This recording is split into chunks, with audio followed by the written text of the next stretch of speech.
Well, Tyler, it's been 3 months since we watched season 3 of Stranger Things. I just can't get it out of my head. How about you?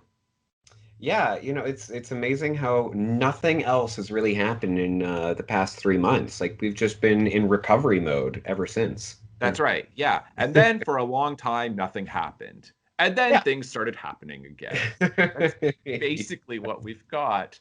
Hello, welcome to Ignore the Bell. I'm Nathan.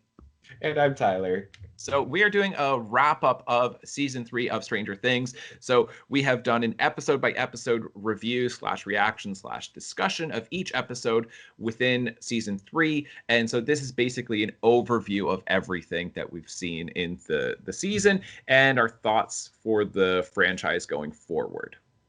Yeah, very exciting. I think we're gonna probably talk about, some of our favorite moments, our least favorite moments, stuff that we hope changes and stuff that we think will, continue on. Right. Yeah, that sounds good. We do have a sponsor. Yes, yeah, we do. So today's sponsor is Filet-O-Flayed. Your boss was good, and now he's food. Wow, I cannot wait to get that. I'm sure it would be delicious. Yeah, Oh yeah, filet. absolutely. It looks a little, like red with maybe some white things in it, just goo Sure. basically, but What it's been put every yeah, into a patty. right. What every boss is made of, Yes, apparently. yeah. Hmm. Makes sense. Yeah, try it today. Filet-o flayed. All right, folks, I hope you enjoy.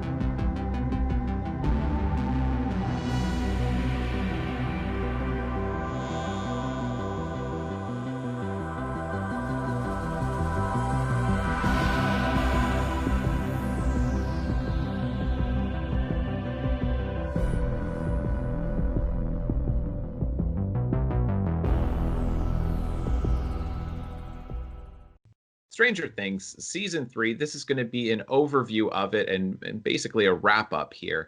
So I'm not sure what you want to do to talk about going forward or to start this. I So I feel. Go ahead. I was gonna say let's just talk about, let's say, our top three favorite moments from this season.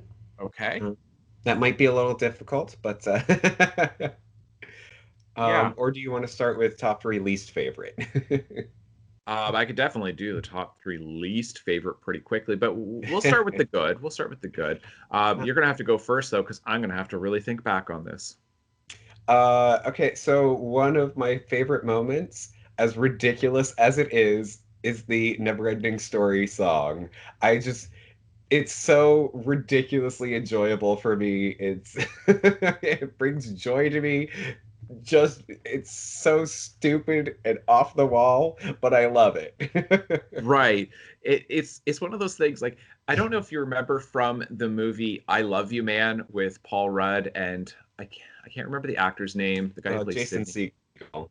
Yeah, Jason Segel. So where Paul Rudd is insisting that Chocolat is such a great movie, and then Sydney, the character Sydney, is just like, no, it's not. And then he eventually watches it on his own after they've had their falling out, and he's watching it, and you see him and he's smirking, and he goes, so stupid.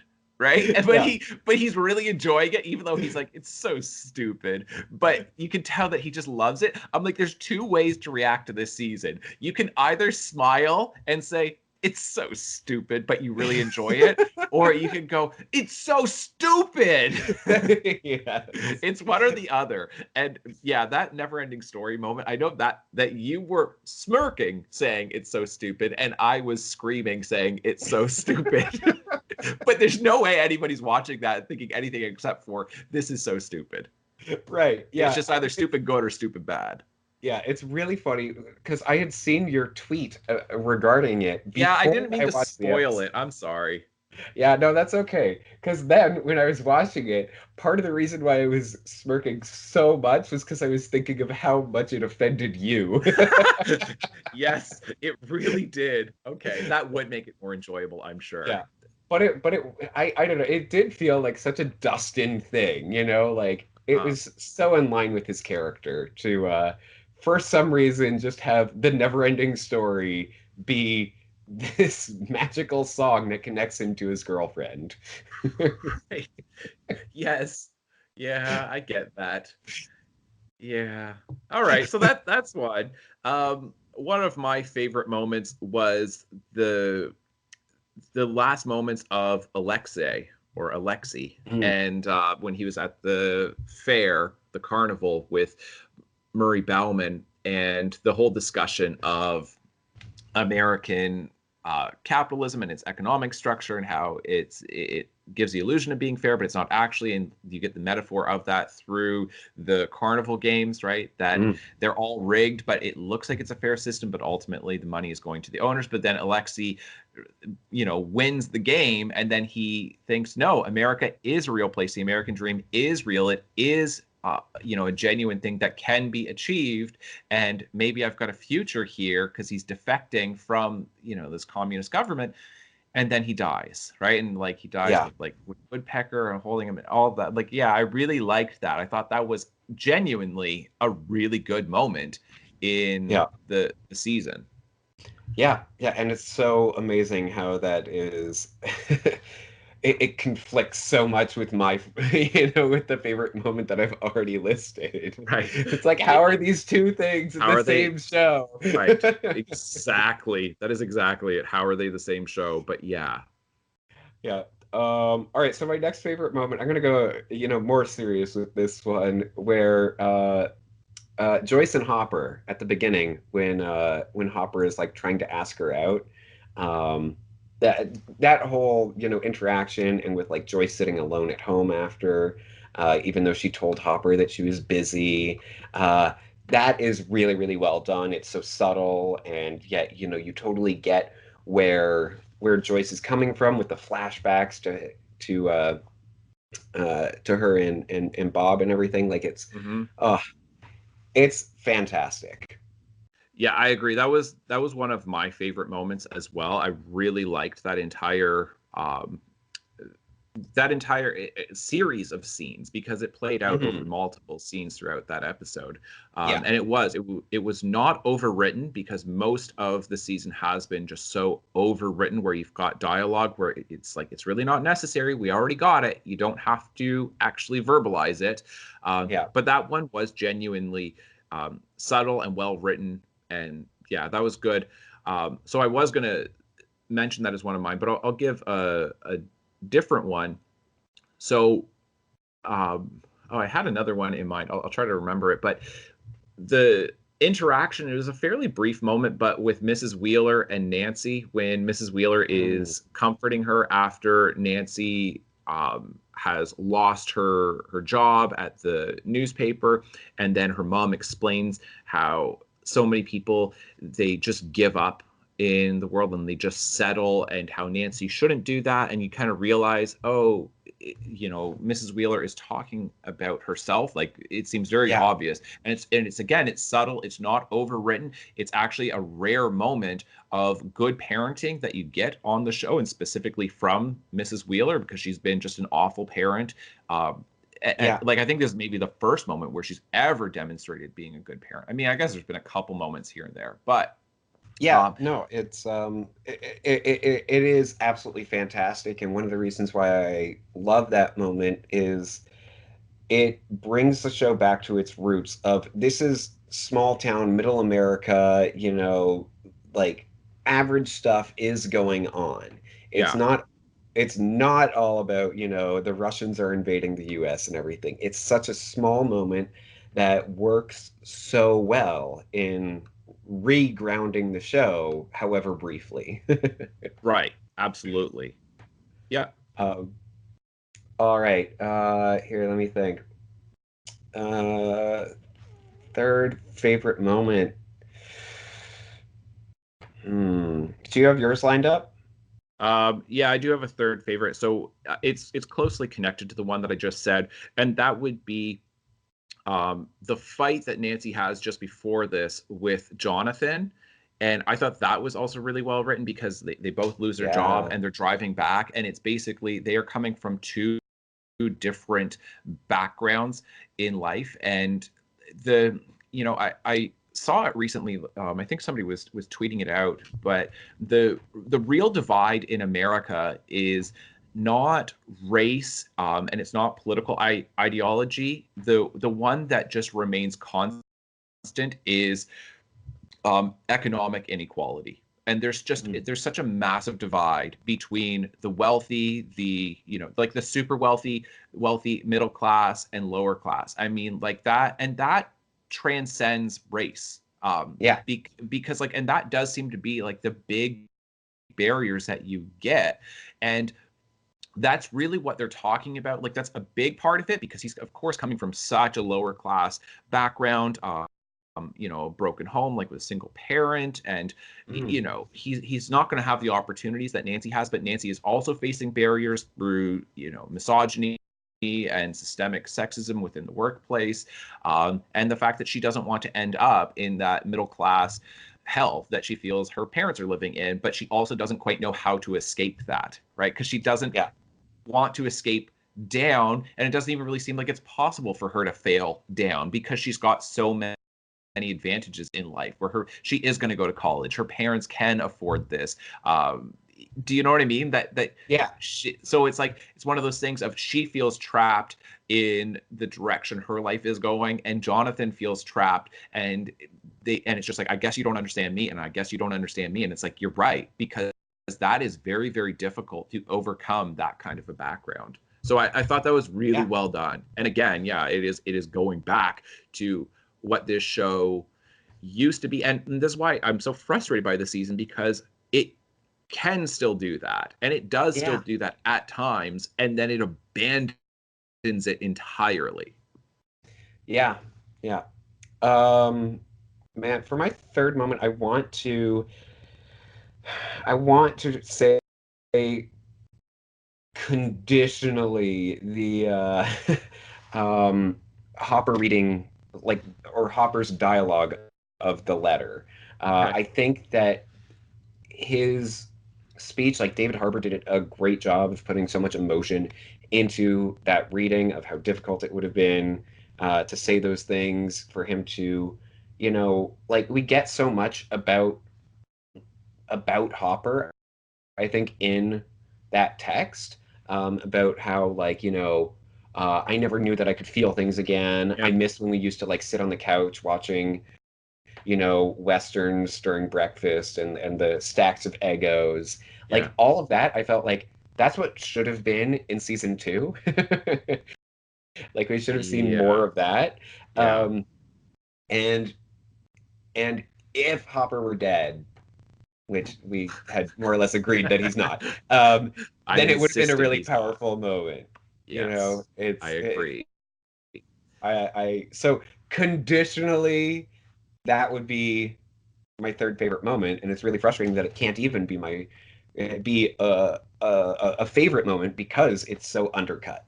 Right. Exactly. It just the entire thing feels like somebody who's like trying to get back together with, his girlfriend, so he fakes his own death, and then she's like, I really do love him. And then it's like, well, surprise, I'm not dead. And then it's like, you're a bastard. Why Right, would you but do that?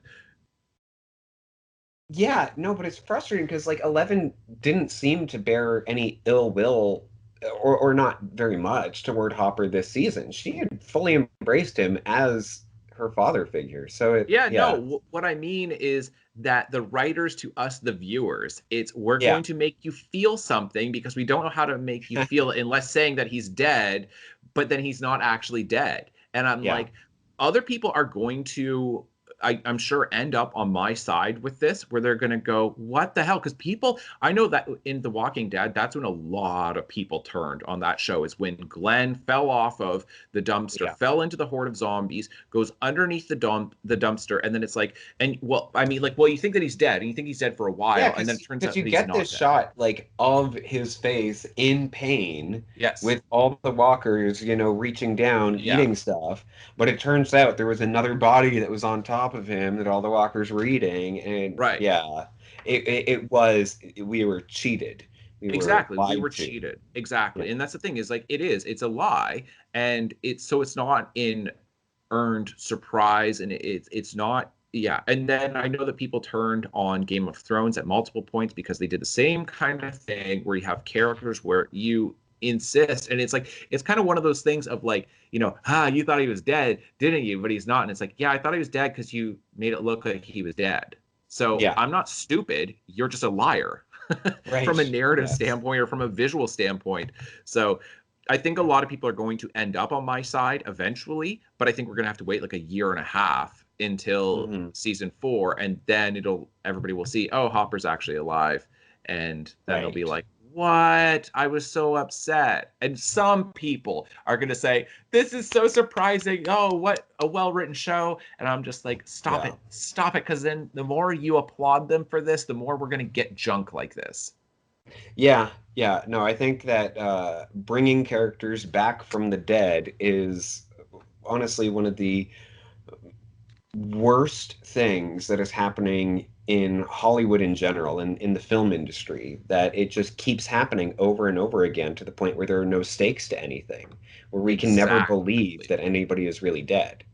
Right. Um, yeah. So I guess since that can't really be my favorite moment, or one of my favorite It moments, can be. well, I was just gonna say because I just remembered the end of I think it was chapter 4 with Vera the song by Vera Lynn Oh, playing yes. "We'll Meet Again." Yeah, that was a That really was good moment. really good. Yeah, Yeah. because that was my favorite episode, was episode 4. I really liked that Yeah. episode. Yeah. Yeah. And that was one of my favorite moments in it, the way they did that. If you're curious about what we thought, like, you can go back and watch our review from episode 4, from chapter 4, and you can see what we thought of that. Because yeah, I had really good things to say about that episode. Yeah. Yeah. I said that Absolutely. that was the best episode since season 1. I think it was better than anything we got in season 2 or season 3. I really do. I stand by that. Nothing Yeah. nothing got better after that in season 3. Um, yeah. So okay, we'll do our 3 least favorite moments. Yeah. Yeah. Let's go ahead. Do Okay, you want I'm to gonna. start? Yeah, I'll go as best I can in chronological order here. Okay.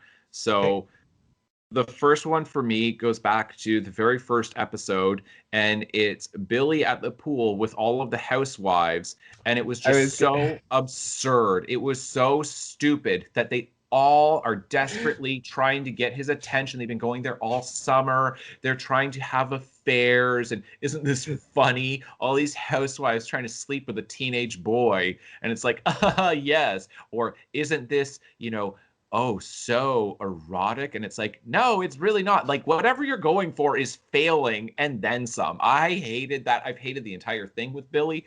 Um, so Yeah. yeah, anyway, that That sucked. was gonna be one of mine. Oh, okay. Well, at least we're in Uh, agreement there. Yeah, no, you know what?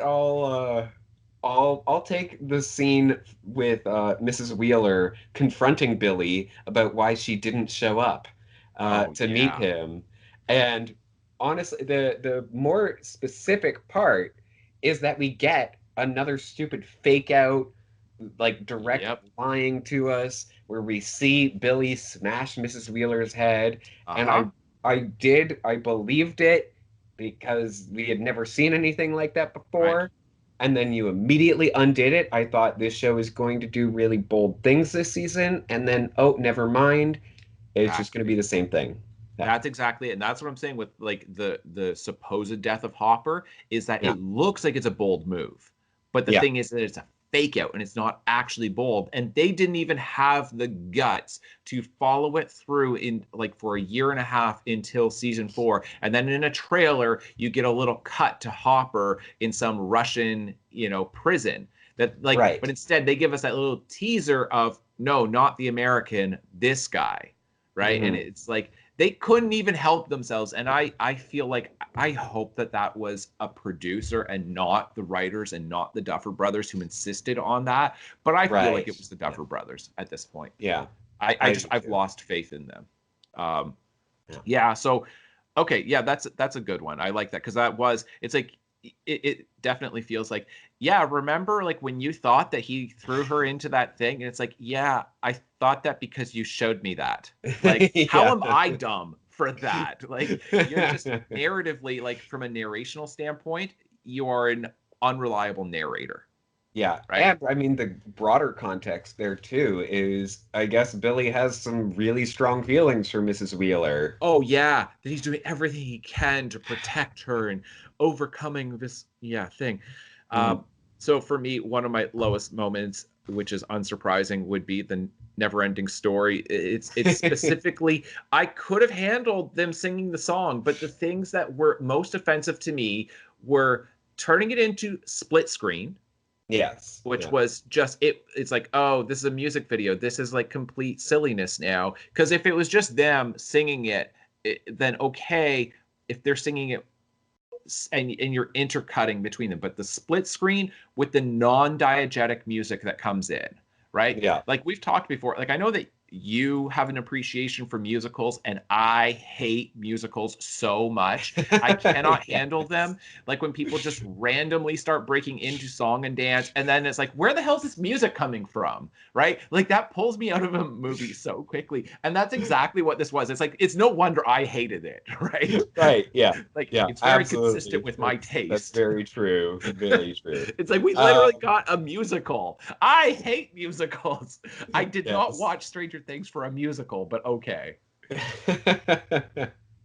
Yeah. No, oh man. I do have to say I think that, Susie was like a little I don't know. I think that it's frustrating that this is like the first that we see of her, just right here in the last episode, because I would have liked to have seen like a little bit of her beforehand. And I know that it's this whole mystery of, who is she really in the and they're first playing episode, it for laughs whether she's real or not so then they which choose doesn't work because like Dustin is sitting on top of this hill saying, Susie, do you copy, even when nobody else is around. So we yeah know that she's real, or else Dustin has just lost his mind.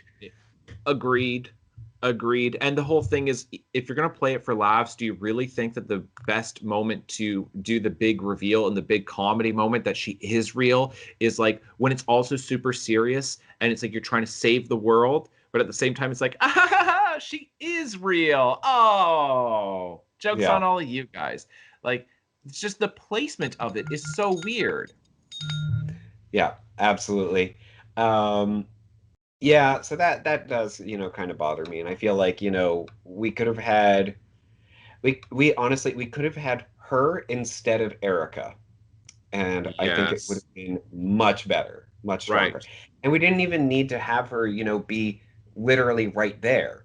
What about if the whole time that Dustin and the gang is all like down, you know, in the Russian base, then Dustin was just in constant contact with Susie? yeah That would have yeah been really, really great because, of course, they're going to talk to each other nonstop. They right both, have this, you know, adoration for radio.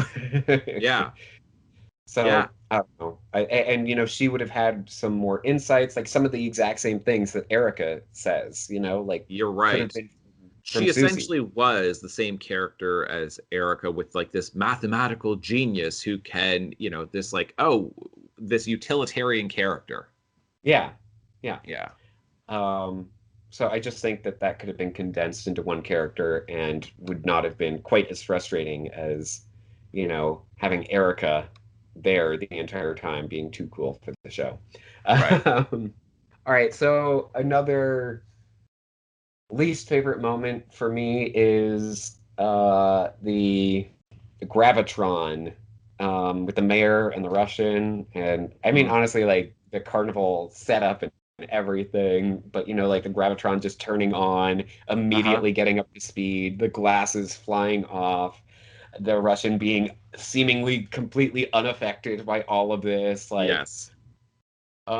it's so terrible. And like, I have, an amusement park vlog that I do on a weekly basis. So this is, one that really cuts deep for me. Right.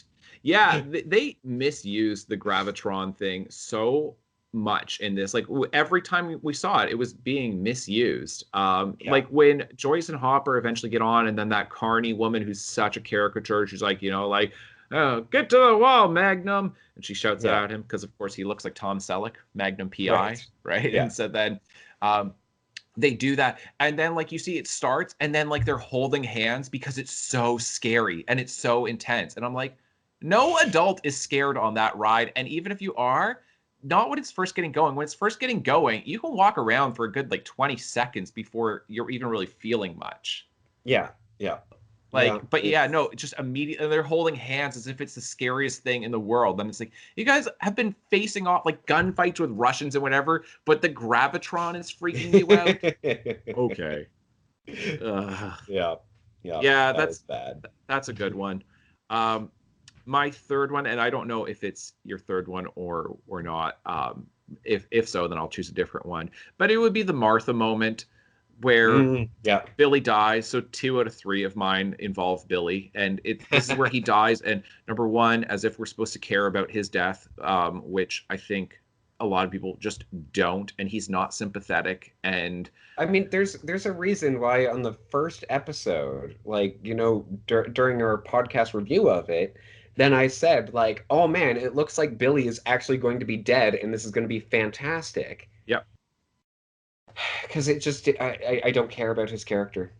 Yeah. right, but I was sure that they were going to, because I mean, unless I'm misremembering, but I said like, I feel like he's gonna, you're gonna see him and he's gonna be crawling out of there and he's gonna be involved in the show. At least that was my fear, and that was the thing. And I just felt like it just feels so much like the producers have been involved in this show, where they have said, well, all of our data indicates that, this, that, whatever about these different characters. Again, that's why I've invoked the Poochie episode so many times from The Simpsons, Mm, where it's like those producers of, okay, so we need to do this. Like, I was just thinking that, right? That we need to do right. this, we need to do this, and you need to use, focus groups and test audiences and all of that. And I'm sure that what they've done is they've said, this guy is, girls think that he is so incredibly attractive.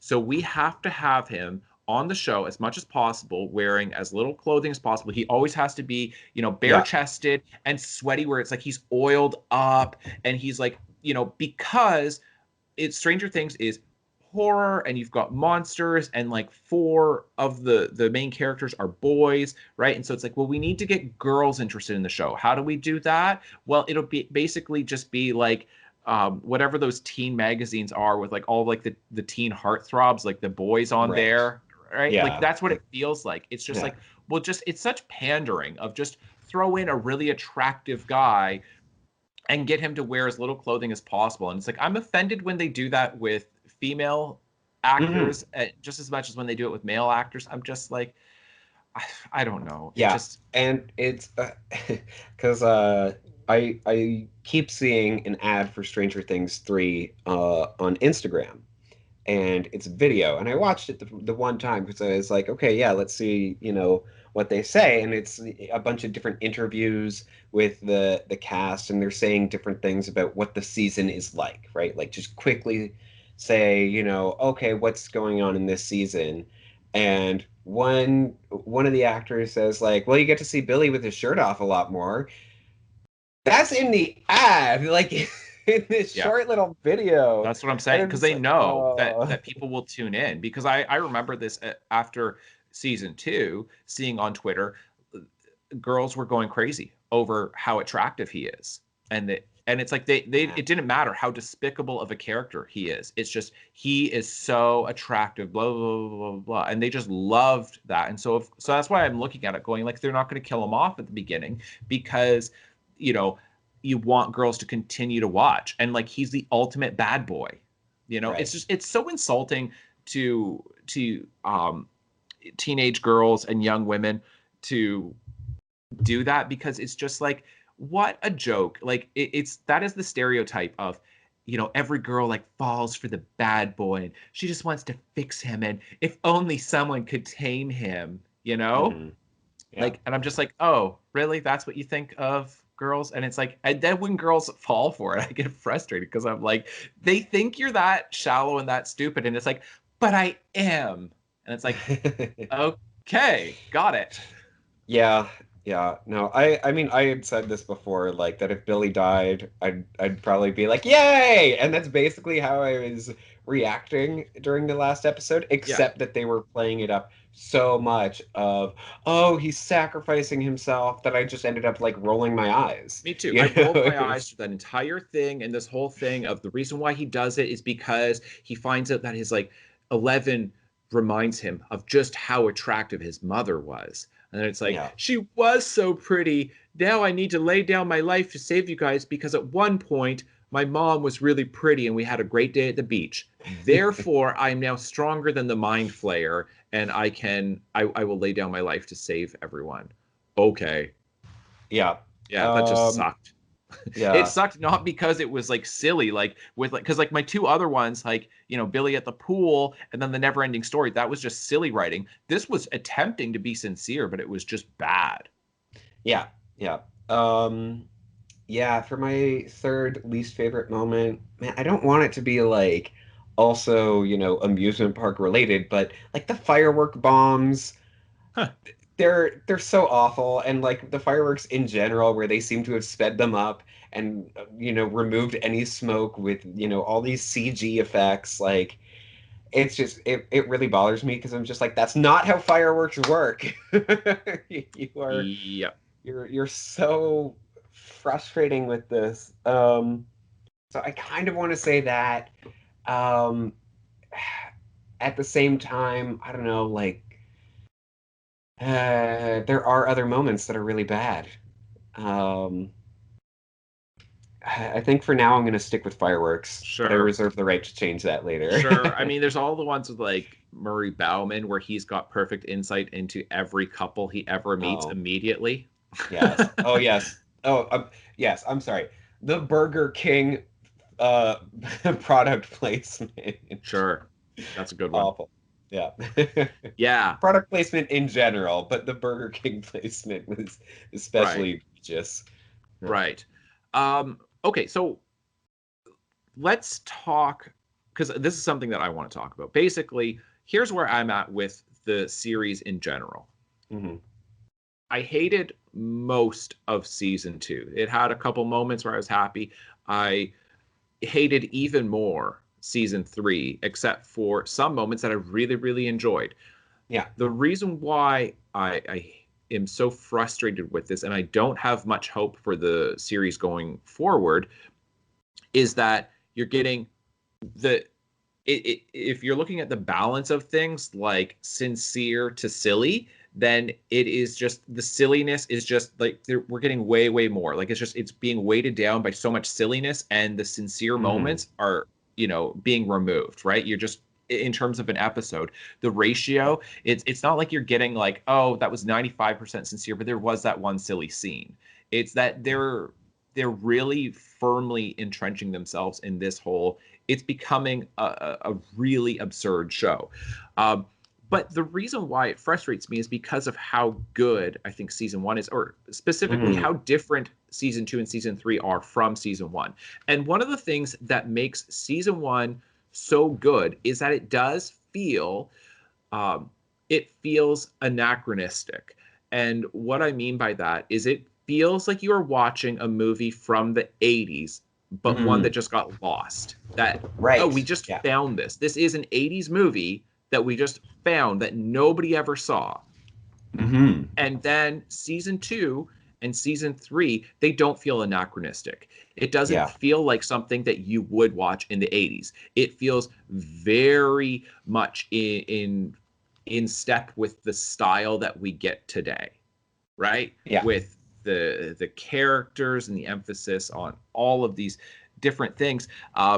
And so the first season, like I say, it's very much in the style of what you would get from an 80s movie, whether you're talking about the Spielberg influence. And Spielberg, Mhm. even though he's got funny moments in some of his movies, like specifically if we're looking at E.T., because I think that pairs really well with Stranger Things season one, but there's some funny moments, but it's totally grounded. There's Yeah. nothing that's like wacky and off the wall or Yeah. zany in that, like nothing. And the other big influence that you get with season one would be Stephen King. And I am a really big Stephen King fan. Like, in case you can't tell, like for people watching, like from all of, where do I have them? I have them, yeah, all up here. Like all of those are Stephen King books. And I mean, I've read like 40 of them or something. And Right. so Yeah. I know Stephen King really well. I've watched Stephen King adaptations from the 80s and early 90s. But Stephen King's stories in season one, very much like a lot of people said, like you can see the influences of Stephen King all through it. And the Duffer Brothers have admitted that. Like it's not a secret, it's very much an homage to his stories. It's sort of like watching a lost Stephen King movie, right? Right. Yeah. And part of that is that one thing that Stephen King does so well, and I have said this before when I review Stephen King books, is he's not funny. I think he's funny in person. Like Mm. I've heard him in interviews where I think he actually is funny when he's in person. But I have essentially never seen him succeed at comedy in writing. And I know when Right. he's trying, it's like he was trying to make a joke there, and he thinks that that's funny, but it's not funny. Like he cannot write comedy. He thinks Mm. he can, but he can't. I'm assuring you Okay. that like Yeah. he's not funny in his books. But he doesn't do silly. He doesn't do zany. He doesn't do off the wall. What he does so well is, yes, he has crazy scenarios in the supernatural or at times science fiction elements and fantasy elements. And so he's definitely dealing with, you know, otherworldly stuff. But the grounds it is he has the most realistic characters imaginable. I really think Mm. that he does characterization better than just about anyone. And he is incredible at being able to create fully believable, you know, three-dimensional characters, both villains and the heroes of the story, but they're all regular people, right? I say heroes and villains, but like he does such a good job of taking ordinary, average people who are thrown into extraordinary circumstances. And that's Right. what Yeah. season one does so well. Mhm. Ordinary, realistic characters who are now thrown into the extraordinary and they are struggling to keep up. But what has ended up happening by season two and by season three, like at one point when we pointed it out before, when Joyce meets up with Murray Bauman, then she says how, we've been shot at. We had to find this like Russian underground base. We've been walking miles. We had to steal a car. Now like, we've got this, like we kidnapped this, Russian defector and we're now at your place. I don't even know who you are. And, you're going to translate for us. And she's like, so, cause I just want my magnets to work. And then I'm like, Yeah. that is, it's like, great. You guys said it for me. You just said what I hate about this show is that she's not an ordinary person anymore in extraordinary circumstances. Um, Yeah. she's a caricature in Yeah. this cartoon universe, and it's the entire thing has just become a cartoon, and you're getting more and more caricatures where these people are not believable. They're not saying realistic dialogue. Like Erica is not a believable character, not even No. a little. Billy is not a believable character. Mad Max has not been a believable character. Like there's just like in season two, especially. But like you Yeah. go on, and it's just like it, there's not even an attempt anymore, and so it no longer feels anachronistic. It no Mm. longer feels like I'm watching that 1980s movie or TV show that just got lost, and we're only seeing it now. Right. Instead, it's just like it's not that, and it's now a teen comedy slash drama. It's like if I want to watch, I'll go watch like the 100 or whatever. I tried. I got 10 minutes into that thing. I had to turn it off. And a lot of people like it, but it's like I'm not interested in watching a CW show. Like Right. Yeah. I'm not. That's not for me. And it is for a lot of people. They like that. I don't. So Yeah. as far as where I'm at, I probably will watch season 4, but I'm not looking forward to it. Hmm. Yeah, yeah. Man, that's a lot to take in. Sorry. But no, no, no. You are right on so many accounts, and I do. Um, I agree. Like, I'm gonna watch Stranger Things 4. Um, am I super excited for it to come back? Not really. Honestly, I'm more excited about being able to talk to you about it than I Right, am right. about actually watching it. Yeah. Um, and yeah, like that's why I'm like sad that like this season is over because I'm like, oh man, like these discussions were great talking about each episode. Yeah, Um, you're right. I wish there was more good to talk about though. That's what frustrates yeah, me. Because I don't yeah, and I do enjoy at times complaining when it's bad, but I genuinely don't like talking about stuff I dislike. If yeah, I don't like something, I'm not going to continue watching it. And if I don't think I'm going to enjoy a movie, I don't go and watch it. So then I can make a podcast about how much I hated it. I like that's why like I'm not a big superhero fan in general, and the MCU does all kinds of stuff that I don't appreciate, and I don't have an issue if people do appreciate it. It's just I don't have an appreciation for it, so I don't go and see the movies.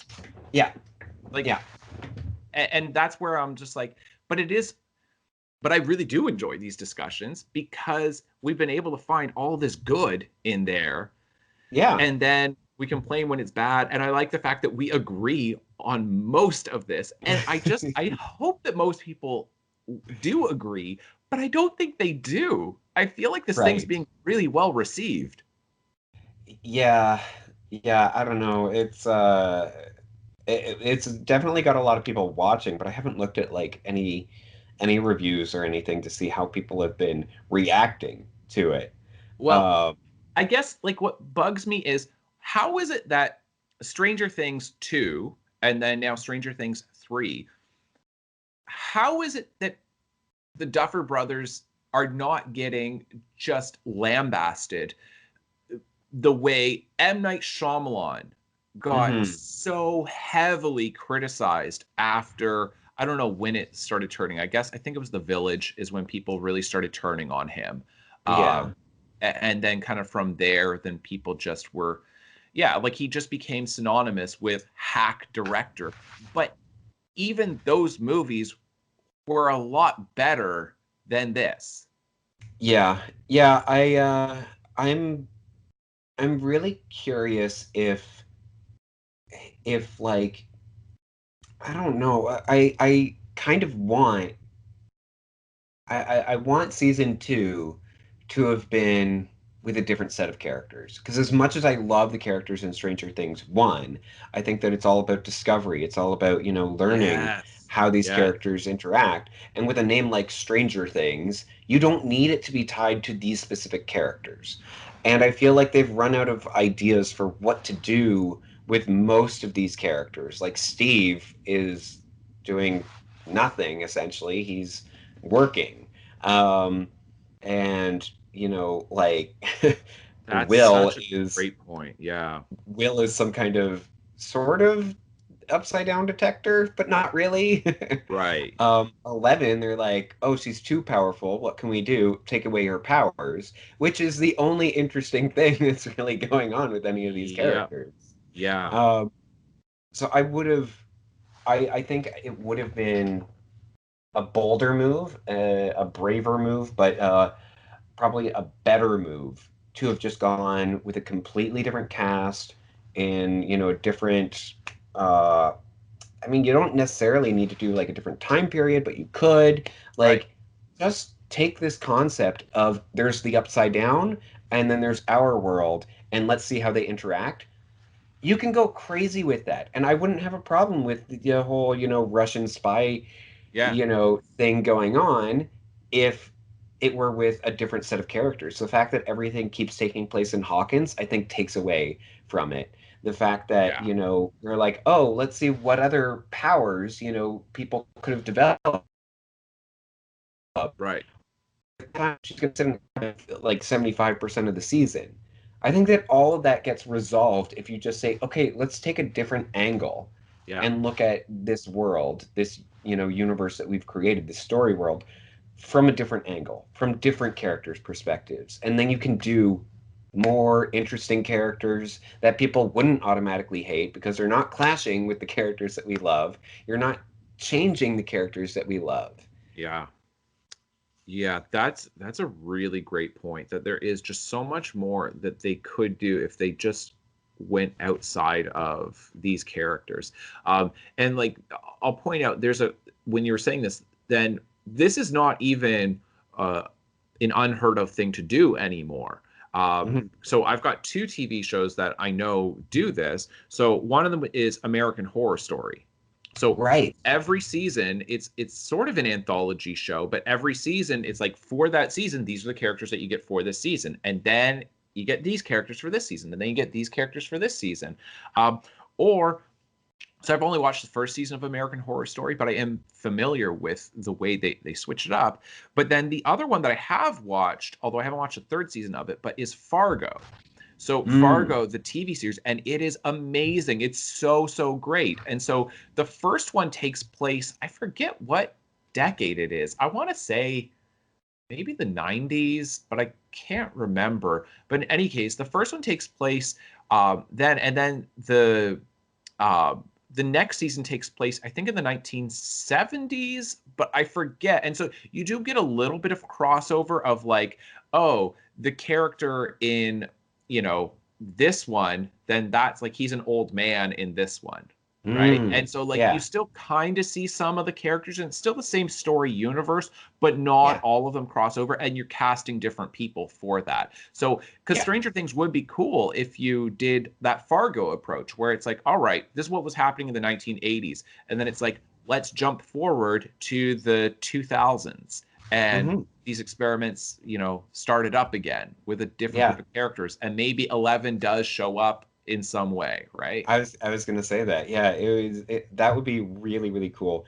And I think that the tonal shift Yeah. would be more well received or more Yes. appreciated Right. if you're dealing with a completely different set of characters, because Exactly. that's the problem. And you can do all these zany off the wall things. And I think that this Totally. is what the Duffer brothers have gotten stuck in. They're like, we have these characters, we want to do other stories, but it has to be Stranger Things, which means that we have to have the same characters.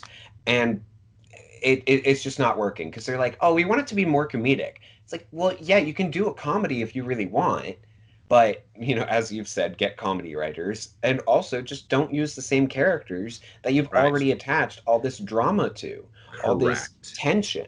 Correct. Yeah, that's exactly it. And yeah, because I don't have an issue with the zaniness, with the silliness. I have an issue with the fact that it's constantly swinging from one extreme to the other, but then also that it completely undoes the consistency that you establish. Like, they Hmm. did such a good job in developing these characters, and even more than the characters, which they did a great job with, it would be establishing tone. And Yeah, tone is such a difficult thing to establish and to be consistent in.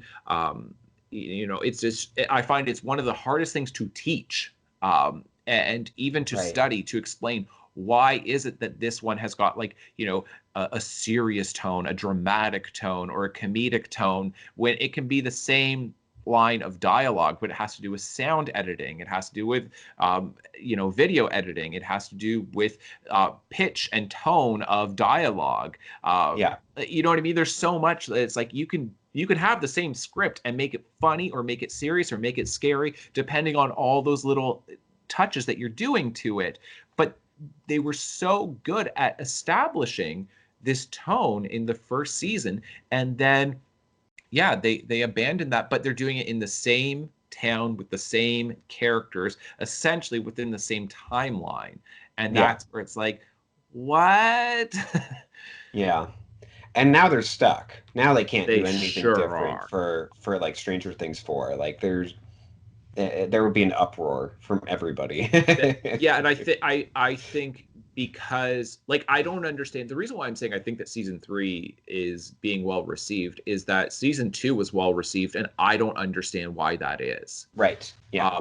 Like I saw a little bit on Twitter this morning of people were talking about how like why is it cool now to hate on season 2 when season 3 like saying that season 2 is an outlier. That I'm like, wait, you guys think that season 3 is going back to season 1? That it matches that? I'm like, now this is a small sample, but I'm just like, Right. if that's really it, like my answer to that would be no. I hated season 2 from the second I watched it, Yeah. and season 3 is even worse. But a lot of people really like season 2, and I'm sure are really enjoying season 3.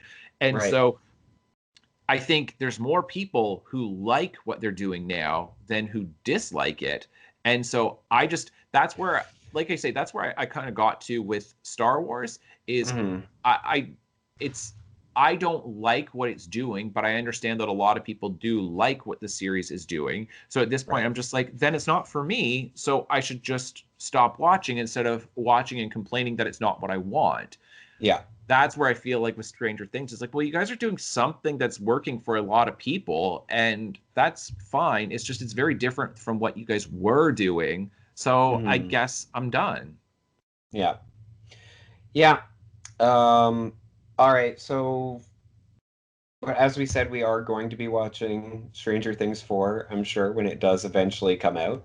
Yeah, whenever it comes out. Um, I guess the way I have to watch it now is I just have to watch it in the sense that, essentially, part of the reason why I'll watch is that I'm like, well, there are still moments of good, which I right. really appreciate. And if you look at our podcast from season 3, I have pointed out multiple moments where I say like, wow, that was really good, and that's season 1 quality. Yeah. Um, and so there's enough good in there that I'm okay to continue watching. And also, I am interested in what they're going to do going forward. I hate Yeah. the tone more Right. than the plot, because the Yeah. plot I don't actually mind. Yeah. In fact, I enjoy the plot a fair bit. I hate the tone. Yeah. Okay, so what do you think is going to happen in Stranger Things 4? Because now uh, Will, Jonathan, like the buyers have all moved away, including yeah. 11. Uh-huh. Um, yeah, so that's a great question. I'm sure that we're going to get Hopper is in Russia. You're going to get to see him suffering for I don't know how long, probably an Mhm. episode or two. They're going to realize that he's actually alive. It's going to turn into this whole thing of either how to rescue him or he's going to have this crazy escape. I feel like I don't quite know because I imagine something's going to be going on with Sam Owens because they did bring him back. He had 0 lines of dialogue with Paul Reiser playing Yeah. him, but like 0 lines of dialogue, but he did show up. Yeah, he Um, looked at the 3-inch gap in the door or yeah, gate. Yeah. yeah. So I don't know. I'm interested in that whole thing and that Brenner is still out there and that you've got these other subjects from Hmm. MK Ultra Department of Energy experiments. Hmm. So I'm wondering. I feel like we're going to see, if not 8 again, then we're going to see other subjects. Um, Yeah. but they're in a really interesting position from narrative standpoint. I am interested. Like I said, I like the plot because you are right that the buyers have moved away with 11, and 11 doesn't have her powers at this point.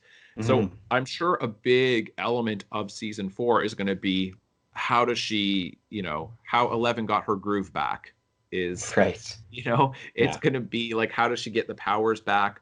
Um, I mean, unless they become really daring and it's just like she doesn't get them back. But I don't see Right. them doing that. I don't think that they're brave enough to go down that road.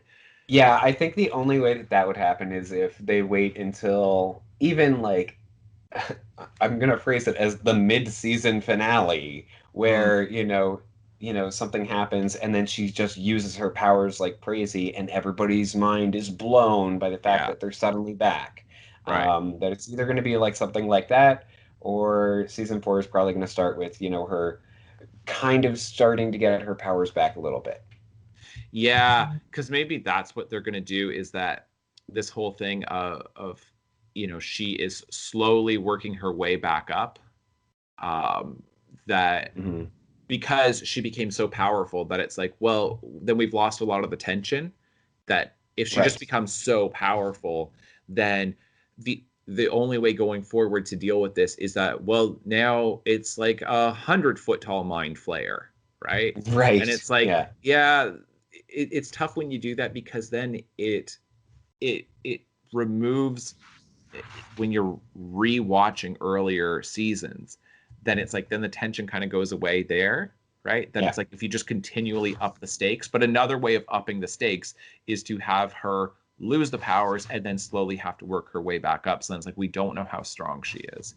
Yeah, Yeah. Yeah. that could be an interesting thing. I'm really curious though, because it sure seems like, like I say, I'm really interested in what they're doing, because it seems like everything on the American side is wrapped up. That Hmm. the Russians are not coming back to Hawkins. It Right. doesn't seem like the U.S. government is interested in reopening the gate. Hmm. Um, so then the buyers have moved away, so they're not even in Hawkins anymore. So I don't know what they do, because it doesn't seem like Hawkins is central to the plot anymore. It's like the plot itself has shifted to what the Soviets are doing. And at the same time, then that it's not going to be an entire season of subtitles. Right. Yeah. Yeah. So you're absolutely right, and this is why I think it's good to talk about like what could season four be. It's I think I think what we have to go back to is what were the Russians doing in Hawkins? Like they were trying to open the gate, but if they already had one back in Russia, then I have to imagine that they were going to be using it as some kind of like, you know, not not necessarily like quick transport, but some sort of like hidden transport to get from from Russia to the US Yes, that to makes travel perfect. through It, the upside down. And it so makes then, perfect sense. Yeah, because like it's a way of like being able to do covert military yes. operations, even if they're not necessarily like bringing it into the U.S., but at strategic points in the world where it's like the U.S. with Hmm. all their spy cameras and everything, they're going to say, well, the Soviets aren't doing anything. We see no movement, but the Soviets secretly are able to transport, nuclear weapons and all kinds of military things, like whether it's like planes or tanks or whatever else, all kinds of weapons from one place to another without anyone knowing. I do agree that I Right. think it's some kind of, they want to use it as some kind of portal for covert operations, is my Yeah. reading of it. Because I don't think it's like, well, they want to invade the US. Like, I don't feel like that's what they were doing.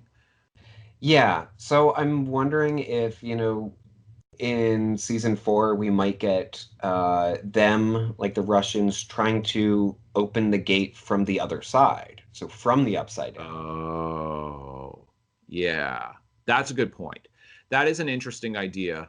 Um, yeah, that's very interesting, because it's unclear what the Americans are going to do and why Hmm. they, because basically what happened between season two and season three is, and Hopper explains this to Joyce, they sealed up all of those things. They sealed Yeah. up where the gate was, the wound that it had, and I believe the tunnels in town, like the entrances and whatever else to them, they just sealed them all up.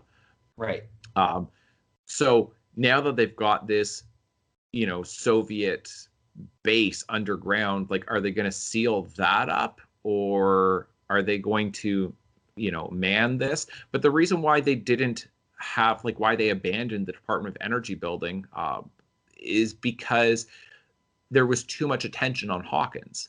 So they're Hmm. like, we can no longer use this because people think something really weird is going on. So we're going to be under a whole bunch of scrutiny. And then you get that, I forget what they called the show, but like Cutting essentially, edge. yeah, cutting edge. I was going to say hard copy, because hard copy is like the show like that they're doing a parody of from the Right. 90s. It's like kind of like basically tabloid TV, where it's based off Yeah. of facts, but there's a lot of speculation beyond that of what this really means. Like, we know Right. this happened. Is it because aliens invaded? Yeah. Right. Yeah. So I so I'm like, I don't see them having this big military operation there, but I don't know what they're gonna do. Are they gonna try to like just fill in that whole facility? I don't know. Yeah. Yeah, so I think that it does leave it really open um, for season four to be, you know, like there are a lot of possibilities, or a There lot of are. unknowns, I should say. Yeah, I just don't want the plot to get so frustrated by this distance between them because the whole thing, like, I'm okay with the buyers moving away, and it makes sense that 11 would go and live with them and all of that.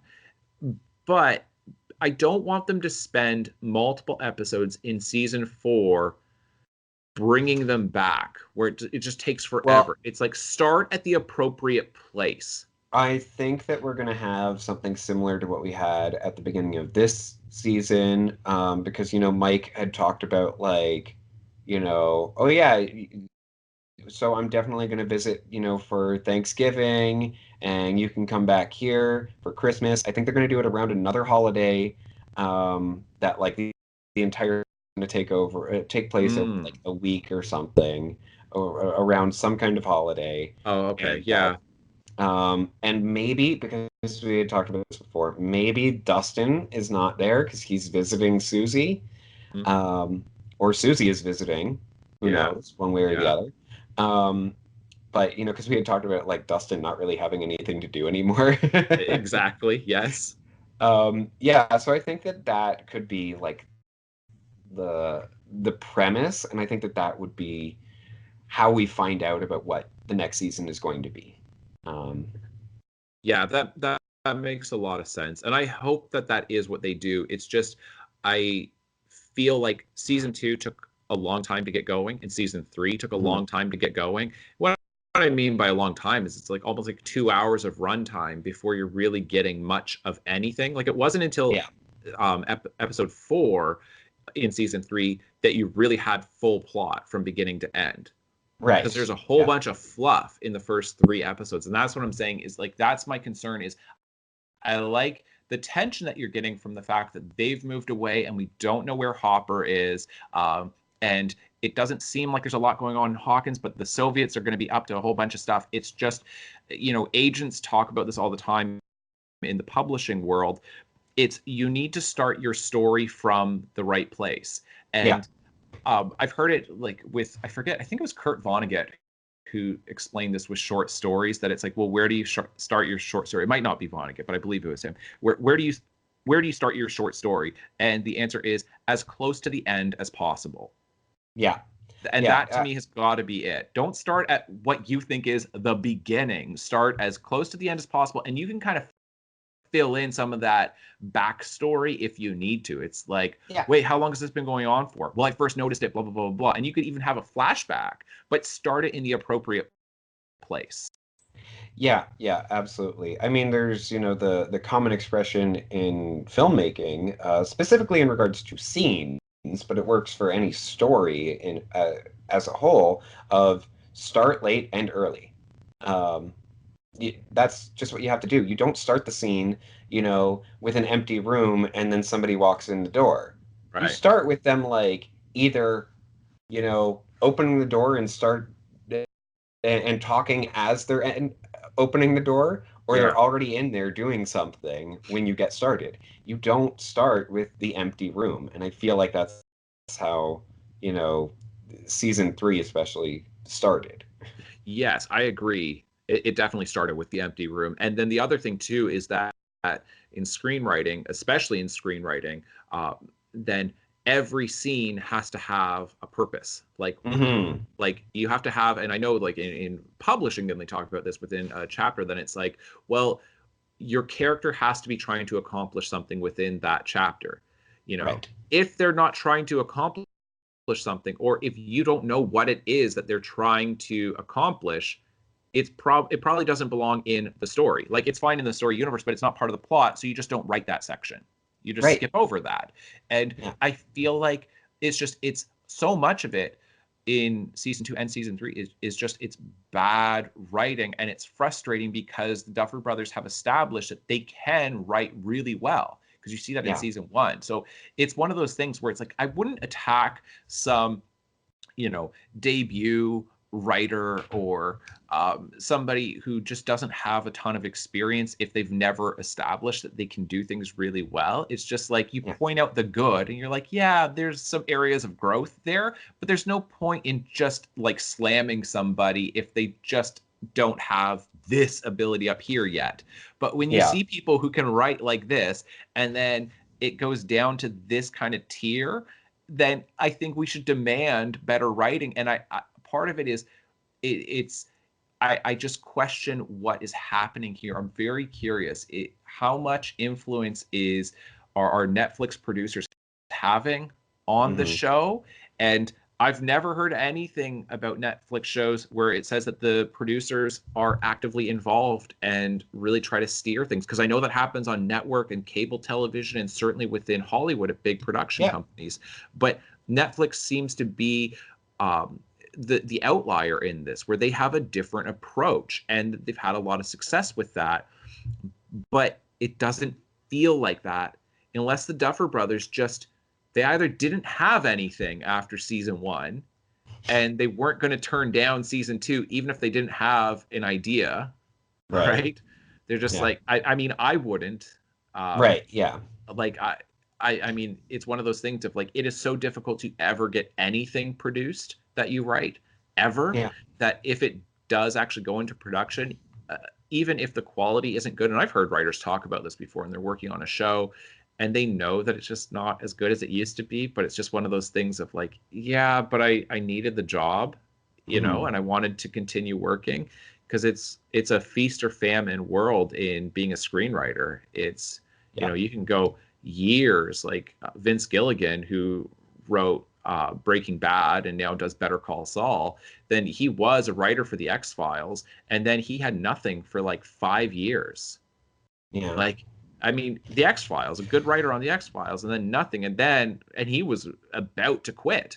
And then that's where Breaking Bad came from. Of, what if this guy was just so desperate, like, because he was talking to a screenwriter friend of his, and he's like, well, we could always sell meth, or I think we could always sell drugs, or something like that. And then he came up with this idea of some teacher who's in a desperate situation, who then turns to doing this illegal thing because it's like, well, I'm desperate, I need to make money. That's a screenwriter who's like, you know Yeah. Yeah. what else can I do? So I don't blame them for continuing, but Hmm. I question, is it them, or is it a producer, or is it the other writers on staff? Like, what's going on with this? Yeah. Yeah. Because it's so inconsistent, that's the most frustrating thing. Yes. Um, and I agree 100%. If it were consistently one way or the other, then it would be fine. Like in terms of like tone, it would be Hmm. great. Yeah, Either way, it would be great. But exactly. Totally. But it's the episodes that they are directing, that they are writing and directing, where they're getting the credit for, episodes 1 and 2 and 7 and 8. Those are the most inconsistent ones that you get. yeah, Literally, they're the most inconsistent in the entire season, because episodes 3 through 6 are like, you get episode, I think it's episode 5, that was, I enjoyed it because it was so silly. And right. episode 4 I enjoyed because it was really serious, and it, like, aside from a couple little silly moments, but the most inconsistent ones are the ones that they are most directly involved in. And so that's where I'm just saying, like, I really feel like I've lost faith in these guys. Yeah, yeah. All right. Well, I think that'll about do it. Sure. Um, I don't have much else to say. I guess another least favorite moment for me, though, as we were talking about this, is when Joyce is repeatedly trying to put the fridge magnets back on the shelf and they just don't work. She's just like, huh, it won't go. Huh, it won't go. We get Right. it. Right. Such waste. Oh, it's so Yeah. Yeah. Well, I guess now that Hopper's out of the picture, her and Mr. Ratburn can get together. oh yes. And if you guys know exactly who I'm talking about. I don't even Yeah. know the actual character's name. He's Mr. Ratburn. Yeah, I don't remember his name. Scott something. Clark, I want to say. Is Clark, that it? yeah. Yeah. The science teacher. Yeah. Yeah. Now they can Oh get together. man. But he had a girlfriend in, I think it was season one. Yeah, that's true. Yeah. Yeah. Like he was on a date I and want to then see they're, more of him. I know, If I they're gonna actually go fully wacky, I definitely want to see more of him. totally. I Yeah. agree. They need to like bring this dude into the plot because yeah, if they're just gonna go wacky, let's go for it. Yeah, absolutely. With his Weird Al playing and his weird Right. science experiments. Exactly. Like, sure, I have time, like random parent to make you like some giant like magnet. Of course I can do Yep. that. Yep.